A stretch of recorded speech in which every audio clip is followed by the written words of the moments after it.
All right, Frog fans, standing here with TCU's newest combo guard, Hailey Van Lith, transfer from LSU. We're 2 weeks away from your final season of college basketball. What's your mentality heading into the year? Yeah, I mean, really, the goal is to take it one game at a time and be present in every moment. I feel like sometimes as athletes, we get so caught up in the future, in the NCAA tournament, in March Madness, and the good teams are going to take it one day at a time. So that's what I hope we do. So you had options when you hit the portal. That's, I think, is a safe thing to say. What led you to take a leap of faith on TCU, as Mark Campbell said a minute ago? Yeah, I mean, Coach Campbell might call it a leap of faith, but for me, I was very sure in my decision. I've had a previous relationship with him.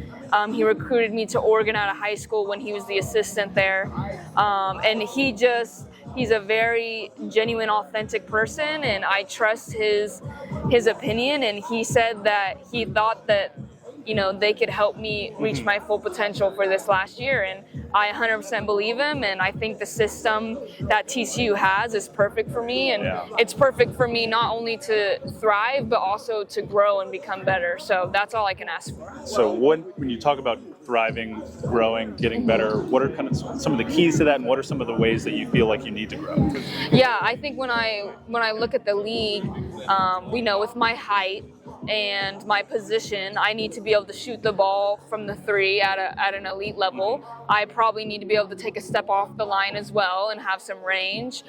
So that's been a big thing for me, is emphasizing, incorporating the three more into my game and extending my range, and also playing in the pick and roll and being able to make reads out of that. And that's all we do at TCU. They call it pick and roll university. So I'll have every opportunity to get better at that and showcase that I'm capable of doing that. So all I can ask for is opportunity to do it. It's good to be in a system that prepares you for the next step, for the 100%. Next thing. And speaking of the next thing, women's basketball, not only at the collegiate level, but the WNBA is growing at an insane pace right now. What's your perception of why that's the case, why now, and how awesome is it to see?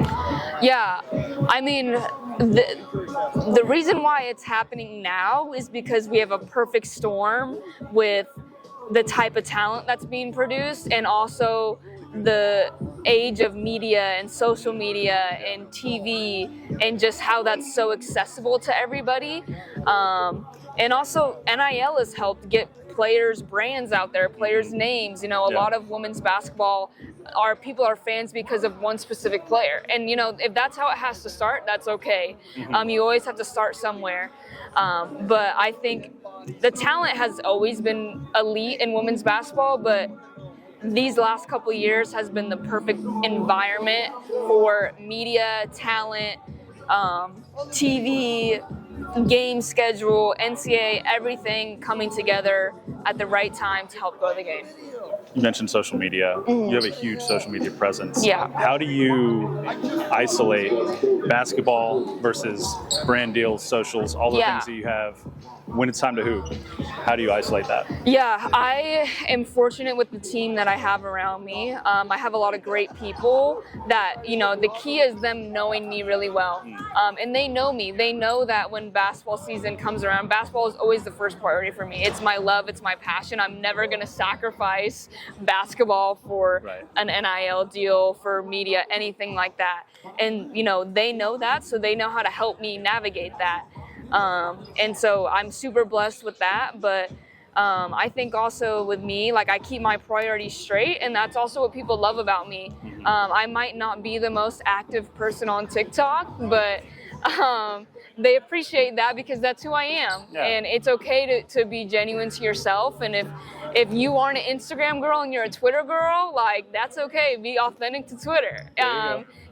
Just things like that. And I'm going to continue to be me, and hopefully the public continues to enjoy it. Absolutely. Last question for you. You're one of the best players in college basketball. You've played against some of the best basketball players.